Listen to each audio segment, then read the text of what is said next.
Hey everyone, welcome back and happy Thursday. All right, guys. Well, we're back to talk about the Real Housewives of Beverly Hills because Kathy Hilton is talking about her position on the new season. People are now speculating that Heather Dubrow might also have a position on the new season.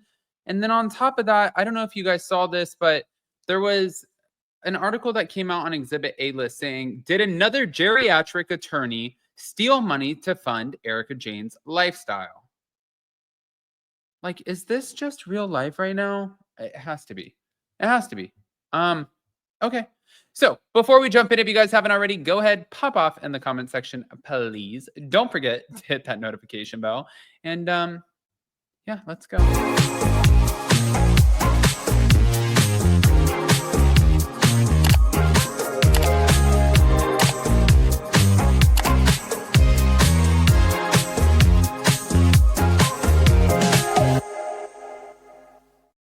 All right, guys. So, this to me was interesting. I'm going to get the fluff pieces out first.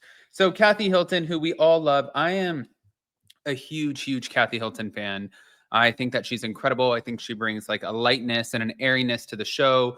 Obviously, she has the built-in dynamics. Her sisters were on the show together for a long time before Kim ended up not being on the show anymore. We don't really need to get into that. If you guys know the Real Housewives of Beverly Hills, I think you can piece 2 and 2 together. But when Kathy came on, it was just fun and silly and like cotton candy drama. You know, I know Lisa Rinna tried to turn something into this massive moment, and that was the demise of her because that was her last season. But I love having her on. So she was asked, would you end up coming in as a full-time role? And she said, absolutely not. She does not want to join as a full-time housewife. She said that she likes coming on in the friend of role. She likes being able to sort of pop in and pop out. And she said, this allows me to do meaningful engagements and philanthropic events. It gives you a platform, but it gives you, it's almost like a relationship with no strings attached, which is kind of nice for her. She was also asked about Garcelle because the reason they wanted to know, are you going to be joining full-time? Because we know that Garcelle left, which opens up a full-time spot, maybe, if they find somebody who can actually fill that full-time spot. But when she was asked about this, she said, listen, for Garcelle, I don't think that she can be replaced. I don't think that any of these ladies can be replaced. I think that they all add something different. They all bring an unusual and odd flair to the show. They all leave their own individual stamps, which I think is like such a great answer. But as for her taking over the diamond that Garcelle has handed over inevitably to somebody else, no. Kathy doesn't want it. A lot of people were also speculating that Jennifer Tilly might be taking it. And Jennifer Tilly kind of echoed the same sentiment as Kathy Hilton by saying, listen, I like being able to pop in and pop out. Also, one of those like housewife lines of never say never. I don't know. Maybe at one point it would be fun, but also right now this is fun for me where I get to kind of be like, hello, I'm here. But she doesn't need it. She doesn't need the show. She doesn't need the fame. She doesn't need any of that. She even, a lot of the running joke of this past season was the fact that she was like pointing out sometimes that maybe the women didn't know who she was, because she's like, I am a celebrity. You guys are housewives. I'm a celebrity. But moving on. Heather Dubrow also has sparked some Beverly Hills speculation. And I don't know if this is true or not, but I am going to share it with you guys because she did appear in a photo alongside the Beverly Hills cast, especially, well, more specifically, Kathy Hilton, Jennifer Tilly, Faye Resnick. Obviously, we know Faye Resnick is not a part of the cast, but she is... she's a pop in and out every once in a while for Kyle Richards. This was at the Race to Erase MS Gala. And who knows what can happen, but here is the photo just in case you guys wanted to see it. Right here. So you can see them all together. Bada bing, bada boom. Bada bing, bada boom. Boom. Yeah. I mean, again, You never know.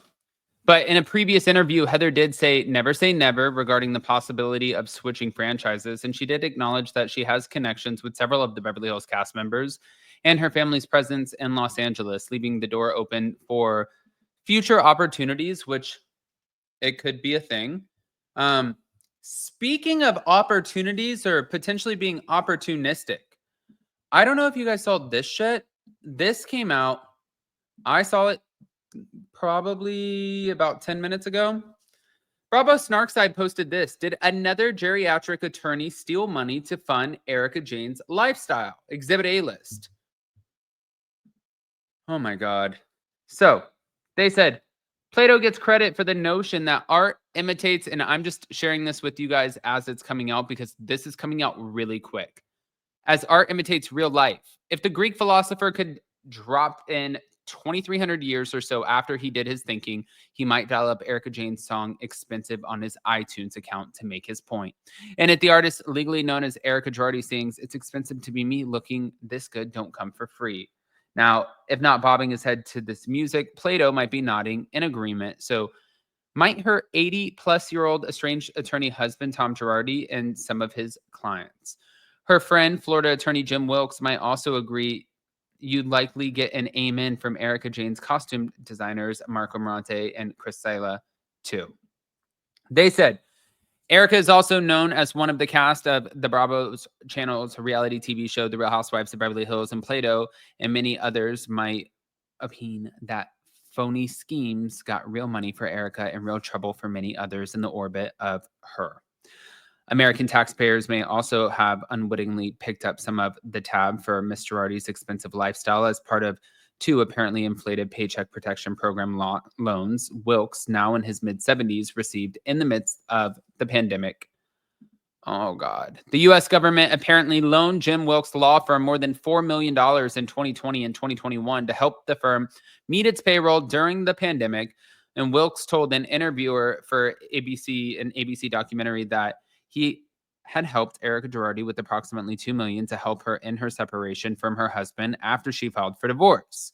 Now, court documents acknowledge that Wilkes and Erika shared a Florida bank account at that time and had Erika spun silver into gold a second time in her life is what the question is. But one person with knowledge of Wilkes' law firm and its finances can point to at least $400,000 shared with Erika.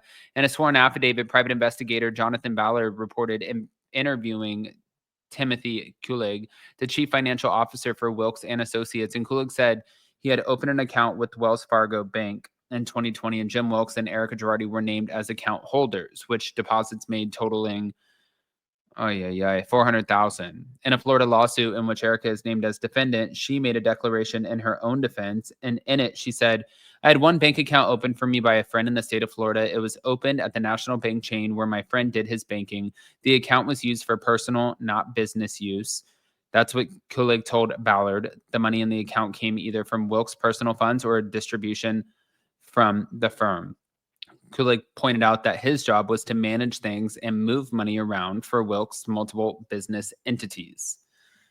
This just doesn't stop. One of those business entities is the Wilkes firm PA, applied for and received a Paycheck Protection Program PPP loan in April of 2020 to assist with the financial difficulties created for many businesses by the pandemic. And the firm received a loan of almost $2.3 million, reporting it had 142 employees, and the firm applied for and received a second PPP loan in January of 2021, and the Wilkes firm cashed a $2 million check on an application reporting 140 employees. It appears food and other prices may not have been the only thing affected by inflation during the pandemic, because private investigator Ballard's affidavit reports two people he interviewed, the CFO and an attorney employed by Wilkes, told him the firm employed only about 100 people in 2020.